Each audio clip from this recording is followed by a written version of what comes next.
இப்போல்லாம் ஃபீவர் ரொம்ப டிஃப்ரெண்ட்டாக வருது. ஃபர்ஸ்ட் வந்து சவுண்டு போயிடுது. அதுக்கப்புறம் தான் நல்லா இன்ஃபெக்ஷன் ஆகி ஃபீவர் வெளியில வருது. ஸோ இந்த மாதிரி தான் இருக்கு. அதனால் உங்கள் உடம்ப நல்லா பத்திரமா பார்த்துக்கோங்க. இந்த ஃபீவருக்கு நான் ஒரு சூப்பர் ரெசிபியோட வந்திருக்கேன். கருவாடு குழம்பு தான் இன்றைக்கி பண்ண போகிறேன். ஆக்சுவலாக கருவாடு குழம்பு பண்ணணும்னு பிளானே இல்லை. மைண்டை ப்ரிப்பேர் பண்ணிவிட்டேன். சுரக்காய், கத்திரிக்காய் போட்டு தான் வைக்கணும்னு. அது மட்டும் இல்லாமல் நிறைய பேர் என்ன கமெண்ட் பண்ணியிருந்தீங்கன்னா, நீங்கள் அலுமினியம் வெசல்ஸ் யூஸ் பண்ணுறீங்க, ஸ்டீல் யூஸ் பண்ணுறதில்லேன்னு. ஸோ இந்த பர்பஸ்னால தான் நான் ஸ்டீல் யூஸ் பண்ணுறதில்ல. எண்ணெய் ஊற்றினோடனே டப்பாருன்னு ஒரு சத்தம் கேட்கும். அதனால் கொஞ்சம் பயந்துக்குவேன். அதனால தான் இந்த ஸ்டீல் கடாய் நான் யூஸ் பண்ணுறதே இல்லை. சரி, நீங்கள் ரொம்ப ரெக்வஸ்ட் பண்ணி கேட்டிங்களே, நான் இன்றைக்கி யூஸ் பண்ணுறேன்.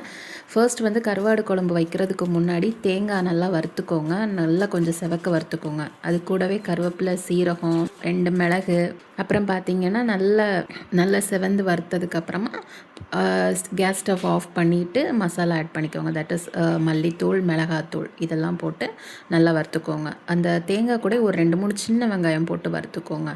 இது இப்போது சூடு ஆறுனதுக்கப்புறமா நம்ம அரைக்கணும். அதை ஒரு பக்கம் எடுத்து வச்சாச்சு. இன்னொரு பக்கம் எண்ணெய் ஊற்றி கடுகு போட்டு சின்ன வெங்காயம் கொஞ்சம் போட்டு கருவேப்பிலை, 2 தக்காளி கொஞ்சம் ரொம்ப பழுக்கல, அதனால் லைட்டாக மிக்சியில் போட்டு அடித்து எடுத்து அதையுமே ஆட் பண்ணிட்டேன். இப்போ இதெல்லாம் நல்லா வதங்கினதுக்கப்புறமா மஞ்சத்தூள் போட்டுட்டு கட் பண்ணி வச்சுருக்க கத்திரிக்காய், அப்புறம் பார்த்திங்கன்னா இன்னும் பச்சை மிளகாய் இதெல்லாம் போட்டு ஆட் பண்ணேன். கூடவே நீங்கள் வாழைக்காய் இருந்தால் கூட ஆட் பண்ணிக்கோங்க. வாழைக்காய் இல்லாதனால நான் ஆட் பண்ணல. எங்கள் ஊர் சைட்லலாம் கருவாடு வச்சாங்கன்னா வாழைக்காய் ஆட் பண்ணுவாங்க. அது இன்னும் டேஸ்ட்டாக இருக்கும்.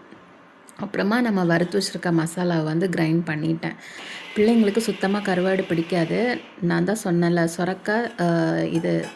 தட்டைப்பயிறு, கத்திரிக்காய் தான் வைக்கிறதாவே பிளான். அவங்களுக்கு மட்டும் தனியாக எடுத்து வச்சுட்டு எனக்கு கருவாடு ஆட் பண்ண போகிறேன். அப்புறமா புளி கொஞ்சம் கரைச்சி வச்சுருந்தேன், அதையுமே ஆட் பண்ணிவிட்டு அரைச்சி வச்ச பேஸ்ட்டையும் ஆட் பண்ணி நல்லா கொதிக்க விட்டுருங்க. கொஞ்சம் ஓரளவுக்கு கொதித்ததுக்கப்புறமா வேக வச்சுருந்த தட்டைப்பயிறு எடுத்து ஆட் பண்ணேன். தட்டைப்பயிறு குழம்பு வைக்கிற டைமில் கொஞ்சமாக எடுத்து கருவாடு சாப்பிட்றதவங்களுக்கு கொஞ்சமாக எடுத்து தனியாக வச்சுட்டு அதில் ஒரு 2-3 பீஸ் கருவாடு போட்டுட்டு நல்லா கொதிக்க விட்டுட்டு சாப்பிட்டு பாருங்களேன். அந்த குழம்பு இன்னும் செம்ம டேஸ்ட்டாக இருக்கும். கருவாட்டு குழம்பு சாப்பிட்ட மாதிரி இருக்கும். தட்டைப்பயிருக்கு வேணுங்கிறவங்களுக்கு தட்டைப்பயிறு குழம்பும் சாப்பிட்ட மாதிரி இருக்கும்.